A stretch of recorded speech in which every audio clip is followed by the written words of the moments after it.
Hello. Thank you for taking the time to listen to our game pitch presentation, currently named Apocalypse.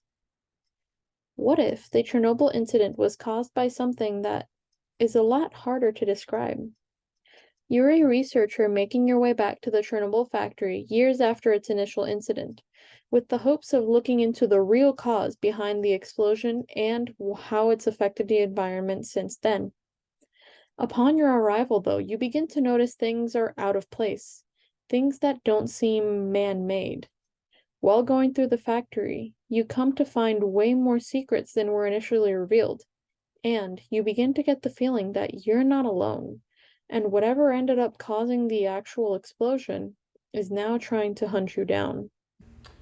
A camera that we're going with for this project is a 3D isometric camera.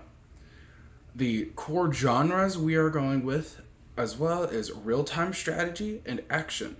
And to be specific about the genre that we are pursuing is a horror real-time strategy. We are also aiming to have this project eventually be rated by ESRB, and we are shooting for a teen rating. For our ideal audience, we are aiming for anyone in the age range of late teenagers up to people in their 40s. Our game will be for anyone who loves the horror genre and loves the thrill of running and avoiding a terrible threat that could be lurking around the corner at any given time. It's also for those who are in the history of Chernobyl and enjoy the sci-fi fantasy twist. For our personas, we have Blake, who is a 19-year-old who loves the horror genre in games and movies. Next, we have Christine, who is 36 years old and is a big history buff that enjoys a sci-fi twist that can be involved in history to make it more exciting. Finally, we have Andreas, who is 27 years old and enjoys PC gaming to relax after work and has an interest in getting into the horror genre in video games. Our core gameplay loop for this project is for the player to explore the current level that they are on. And while they're exploring the level, they are going to be looking for items. And if they come across those items, they can obviously pick them up and use them later. If the player encounters a threat, they have to avoid the threat or use some of their sanity to use the flashlight to escape from the threat. The ultimate end and the way to exit the level is to complete the objective and then leave the level. For core actions, we have movement, either run or walk. You can collect items, which could be consumables or lore entries. You can consume those items, you can throw or place them to distract the monster, you can hide, and you can use your flashlight. For our game's goals, we will be having a long-term goal for the completion of the game and a short-term goal for each level throughout the game. The long-term goal will consist of collecting all the lore throughout the game, which includes journal entries and audio recordings. For the short-term goals, each level the player will have to navigate through the environment and search for collectibles of lore pieces, items to heal sanity and to distract the monster, and then those items can also balance your sanity meter. Our audio feedback will be the low, creepy music that is in the background of the exploring level. When the monster is too close to the player, the music will become more tense, and there will be clawing and growling like noises coming from the dark that will indicate to the player where the monster is and how far they are from it. And then when the monster is close enough to the player, there will be a heartbeat that gets louder and quicker the closer the monster is to the player. And when picking up a collectible, there will be a page turn sound for any lore collected.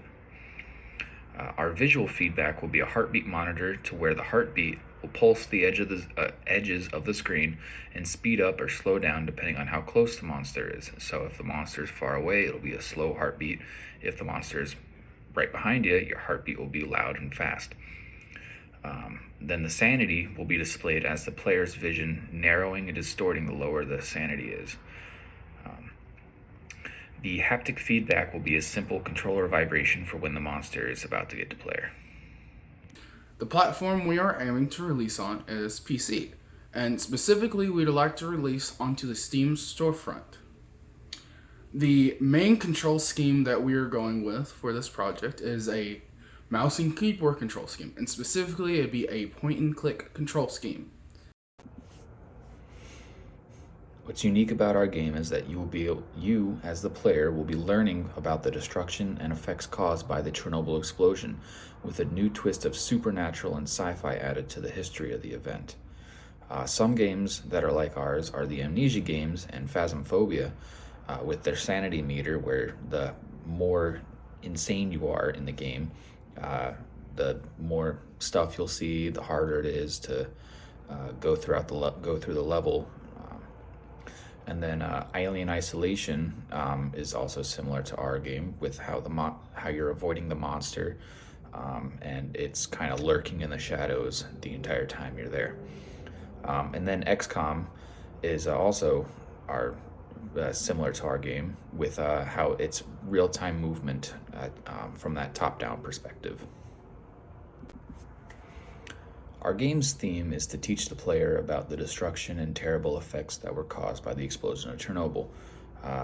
For instance, like how big the blast radius was, the effects that it had on the environment around it, and just like what was the main cause of it, and everything that is involved with that. The mood for the game is definitely going to be a lot on the darker side. Toned down neutral colors because of its very apocalyptic and depressing tone. There is going to be some colors relating to our antagonist due to the inspiration from The Color Out of Space out of Lovecraft's story. Within the story, you are an American scientist by the name of Alan Smith, arriving to the site of Chernobyl 20 years after the initial incident.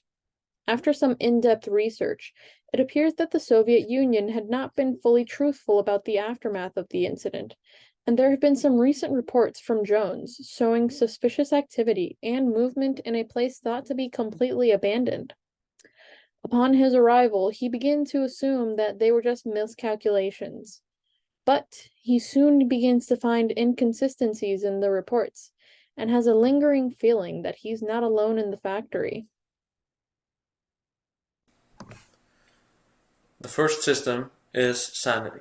It's similar to a health system in other games, and there are two things that result in a loss of sanity. The first is looking at the monster, and the second is entering the cosmic dark. Complete loss of sanity results in losing your mind, and therefore a game over. There are, however, consumables which restore your sanity. The second system is cosmic eyes. The monster can place eyes around the level, and if the player walks within a certain radius of the eyes, the monster will come rushing towards him. He can, however, use consumables to counter the eye's effects. The third system is misdirection. Consumables can be used to misdirect the monster, either by leaving them on the ground for the monster to investigate, or by throwing them, which results in a noise being made and the monster rushing over to investigate. The fourth and final system is hiding. The player can hide in closets or under tables. And then there's cosmic dark, which the monster cannot enter. The player can enter the cosmic dark by spending one sanity point. This can open up new paths or just a quick escape from the monster.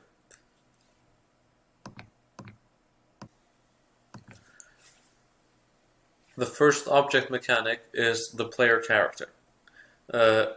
You play as an American researcher who's sneaking into the Chernobyl exclusion zone to uncover the truth behind the disaster. He can walk, dash, be exhausted after dashing, consume items, hide, or be throwing. The next object mechanic is the monster NPC. It's an unknowable horror of a similar color to that of oil on asphalt. The monster has photophobia, which means it's afraid of light. So as soon as it gets hit by light, the monster will run away. It has the states of patrolling, which is just walking around searching for the player, stalking, which is following the player but not actively chasing him. Then it has chasing, which is actively chasing the player, fleeing when hit by a flashlight or other light sources, teleporting. This is used to control the pace of the game by moving the monster if you're getting too far away, but it wouldn't be overused by like always moving the monster when you get a bit too far away, just when it's needed. Then it can attack if it gets all the way up to you, and as soon as it gets close to you, you start hearing the noise. Your next object is your consumables.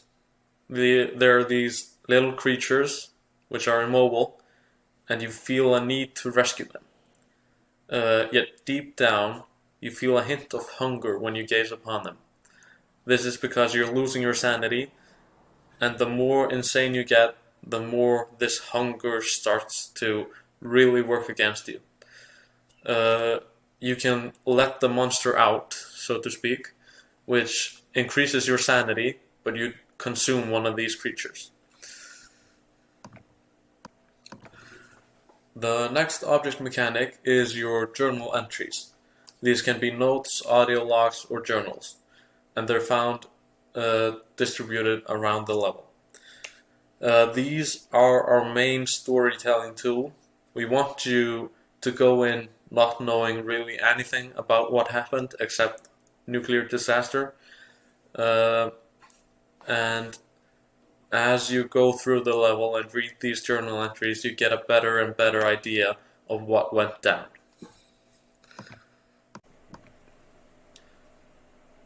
Our main skill mechanics are mental and physical. There aren't really any social skill mechanics involved in this game. On the mental side, there's problem solving, environmental awareness, which is really important since you need to be aware of where the monster is, where the monster's going, and where your hiding places are, where you can throw your consumables to distract the monster. Then there's navigation. You won't be able to see the whole level the whole time that you're playing, only what's within your radius. Therefore, it's really important to know where you're going and where the monster could come from. Our physical skill mechanics would be reflexes, since as soon as the monster gets too close, you need to be ready to use your flashlight and scare it away, or dart into a closet or the deep dark. And then there's impulse control, not making the wrong decision at the wrong time. And then our chance mechanics, we decided against using many chance mechanics because in the cases that we thought we might use them, it kind of felt like it would be a loss of control on the player side.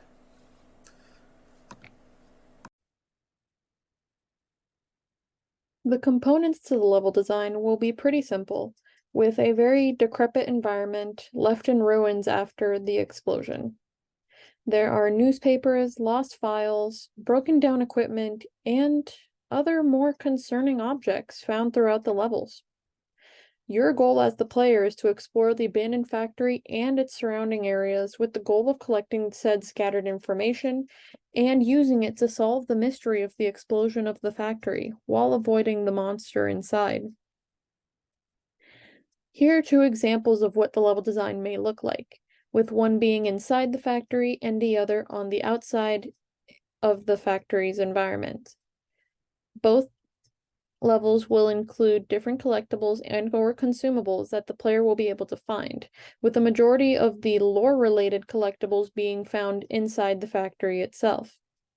Those collectibles will allow the player to be able to find out more behind the actual explosion and the monster that's following you. As for the user interface, it will have a very simple design for the players to easily access all of the necessary tools, with settings including the music's volume, SFX volume, and the brightness of the levels. Due to the dark and decrepit environment, it'll make it easier for the player to view it if they're able to heighten their brightness as well as bigger bubbles for the inventory and map so that the player may be able to figure out where they have been and what they have collected so far.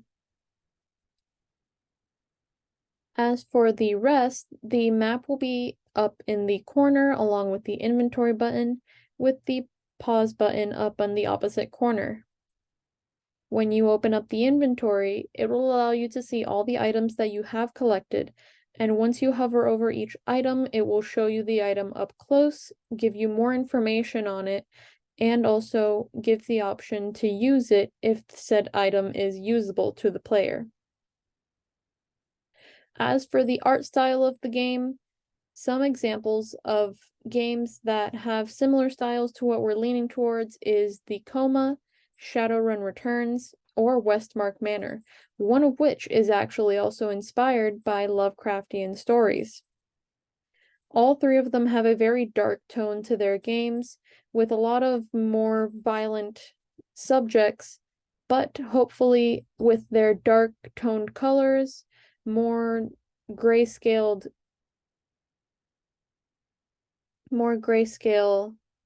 palettes, they will help to inspire us to convey the right look for our game.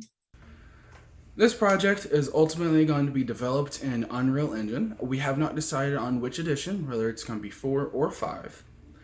We will be using Wise for our audio creation and design, and we will be using Blender and Photoshop for the creation of our assets. And the design documentation tools we'll be using is going to be Word and Excel, those two specifically for writing out the game design document, and if we need anything for spreadsheets or tables, we'll be using Excel. Our main production tool will be Jira and its suite of tools that will allow us to work as efficiently as possible.